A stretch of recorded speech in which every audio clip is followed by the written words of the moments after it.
So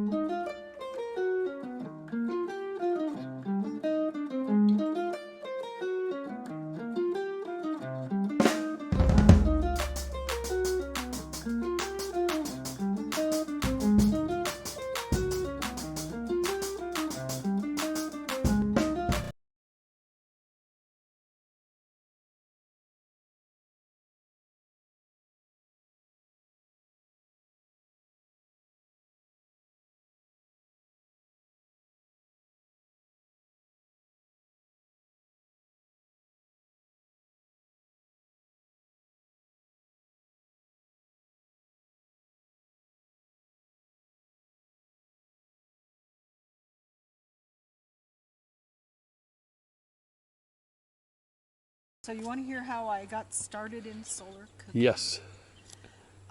Lance and I went in 1992 to the Solar Energy Expo and Rally in Willits, California. They called it SEER, as Solar Energy Expo and Rally. And this was all new to me. I lived off-grid up in Washington at the time when I met Lance, and I had one solar module and one battery and a very small charge controller just to run a couple of essentials. But Lance had a full-on off-grid house, and he went to this expo the first year they had it, and so we went together the next year.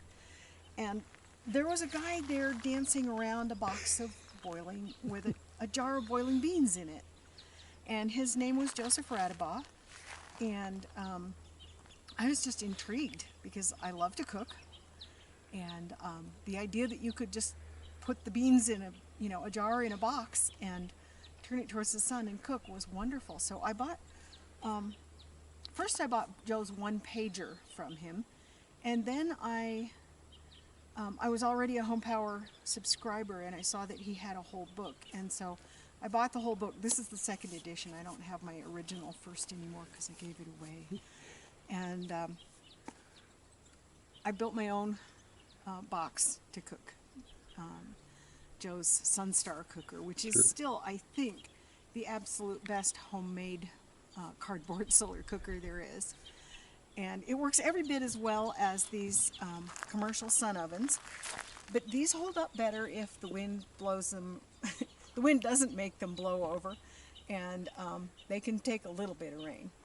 And so the next year, after I had cooked quite a few things in the box, Lance bought me my original sun oven. This is an original sun oven. Sure.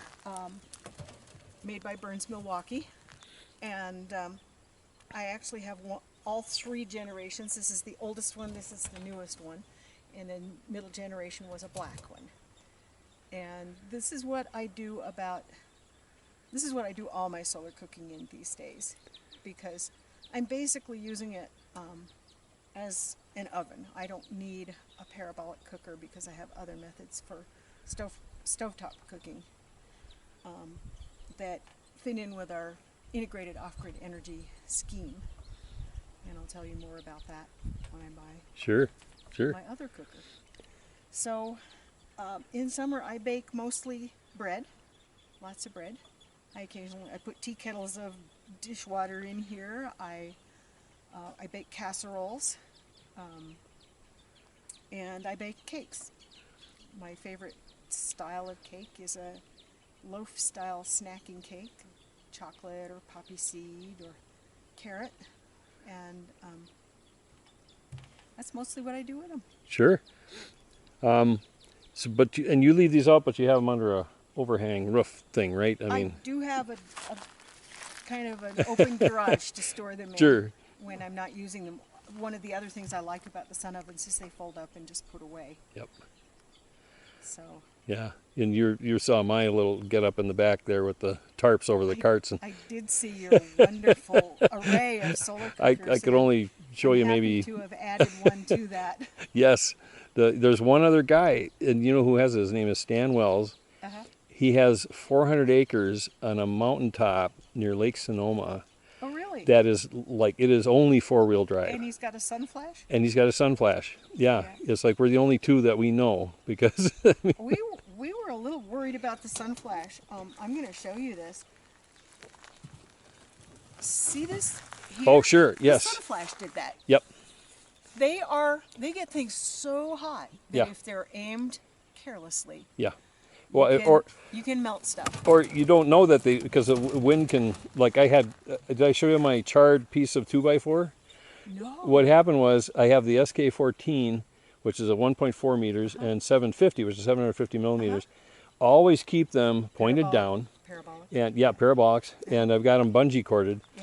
Well, one time we had a rainstorm, and the 750 got blown over, and 2 days later I'm out on the deck. I'm going, oh well, how did that happen? I turn it back up, and then I see 2 feet away. I'd had a 2x4 on my fence that I was going to put a shelf on. I hadn't gotten around to it yet, and there's a little smile-shaped char from the sun moving, and it just, fortunately, because it had rained, it was the power of the sun. Yeah. I mean, this for me, in this climate, on a normal blue sky sunny day, I can put a loaf of bread in each of these and go into the house and set the timer for an hour. And my loaf of bread is nearly 2 pounds, a little under 2 pounds, in a standard 5x9 loaf pan. sure. And I just go in and set the timer and come back and the bread's done. That reliable. The Yes. sun, the power of the sun.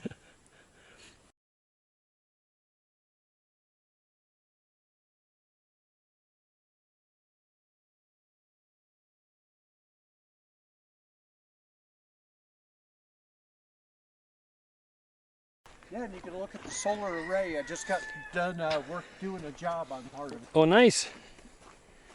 Yeah, want to take a look at it first? Sure, let's do that. Yeah. Sure, flash. Oh man. Yeah, on the roof is the solar hot water, Mm-hmm. and I just redid these here.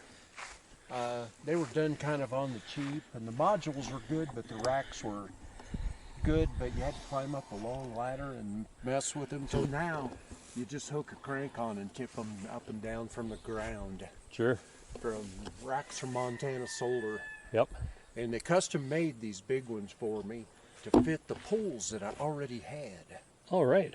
Because I said, man, when I did this, I was in my 30s. Wow. Mixing concrete. Packing materials in here to mix concrete. So, Are there any original panels up from back then? the ones on the far, far left. Okay, they look not like the oldest, but close to it. Yep.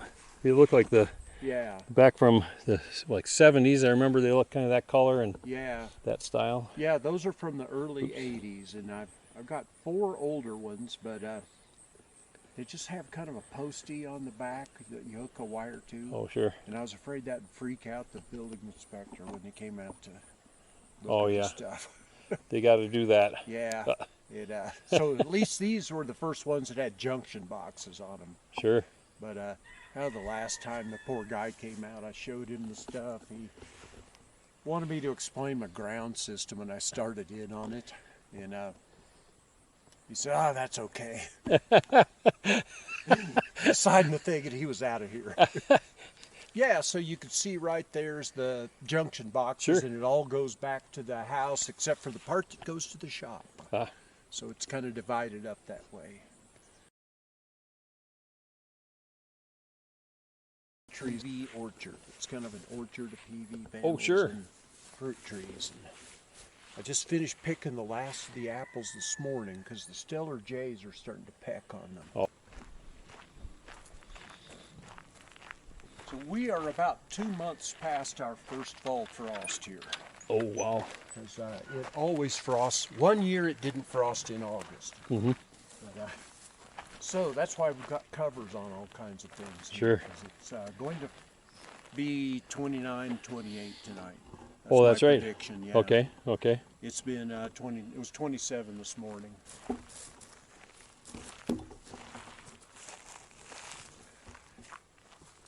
This corner of that. Sure.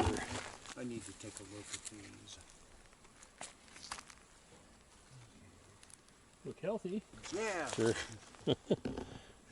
But yeah, and a lot of what we have Luther here is for the root cellar, or the freezer.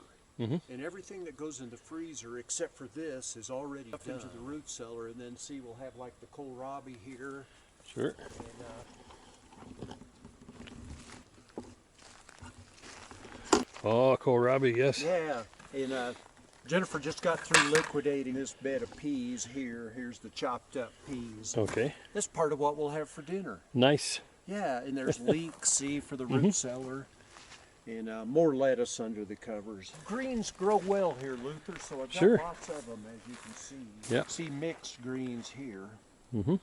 And most of what you see is grown from our own seed. We're trying this year that we got when we were in Minneapolis Oh, nice. at the farm show. Sure, sure. Romaine has never done very well here, but these little ones do great. This,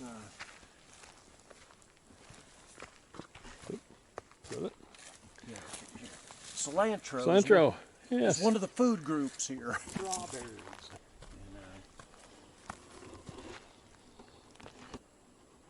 Brings back a memory. All right. Yeah, it's been this is big garden cleanup time, and we're getting we'll still have greens out here for another month. Sure. Leeks, probably those, and parsnips will probably be the last thing that go in the root cellar. Sure. So I'm just going to saute some onions here while we talk. Got any more questions for me? Just briefly going back to the solar cookers, what kind of adaptations have you had to make to cook from one to the other? Anything? Well, I cook anything that will cook in a moderate oven, Mm-hmm. or a slow cooker, a crock pot like. Sure. Does really well in the solar cooker. Yeah.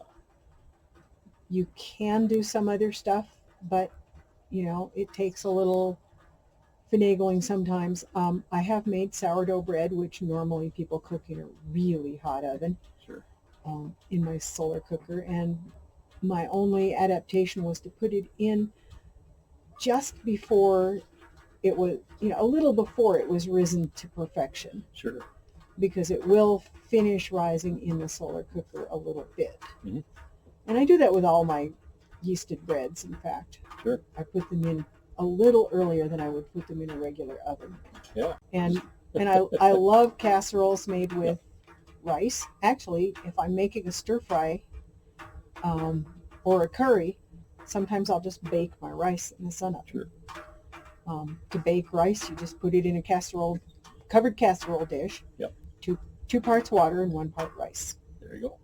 And I use short grain brown rice and put it in. It takes about 2 hours from start to finish on a nice clear day. If you're not sure that the weather's going to be clear enough, you can put the casserole in with just the water and see if the water will come to a boil. Once the water comes to a boil, it doesn't take much more energy, Sure. solar energy, to finish the rice.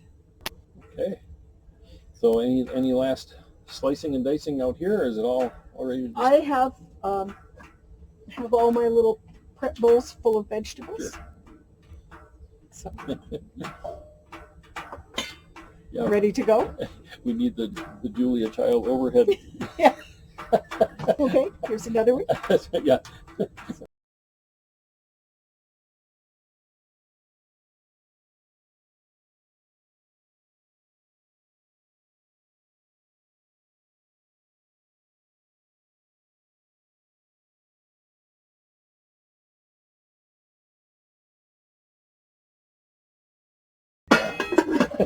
Yep.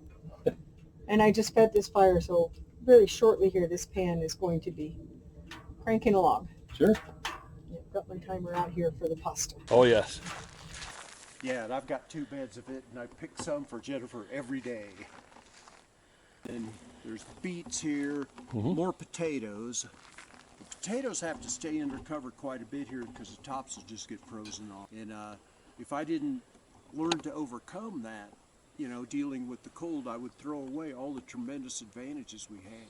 Yeah. Because we have plentiful water, we have lots of space, we have deep soil. Sure. See, these, it's been down to 27. This is another thing that we got. You can see there's white flies in here, but see where they were hanging out, they got nipped a little bit Oh, sure. in here so far, but I suspect it'll be down around 20 on Sunday night. It's supposed to snow Yep. too, and Oh, so wow. we'll probably nip these back and then up because I don't want to dig them until the tops die down. See, a lot of stuff's already harvested. Some stuff to go. More potatoes here and carrots, and Sure. then some stuff. See, garlic is already planted for next year Oh, yes. because we planted in the fall. Rutabagas. Yeah, look at these this year. They just get out of control here. Times the size they ever get. Yeah. Every year something does better. It's for no apparent reason. Yeah, yeah. This maybe something doesn't do as well, but there's always something that just almost gets out of control. And it's good to open these up every now and again and look at them. Yeah. Make sure they're getting enough water. Yeah, see, I just got through picking these this morning. Was the last apples are ready. This is Smokehouse. Sure. And this tree was doing so well, I finally decided I could prune it to where I could mostly work it from the ground. Sure. I have this 8-foot orchard ladder, and everything has to be held to where I can reach with an 8-foot ladder. Sure. Because we're not getting any younger, and ladders are No. dangerous. Yeah.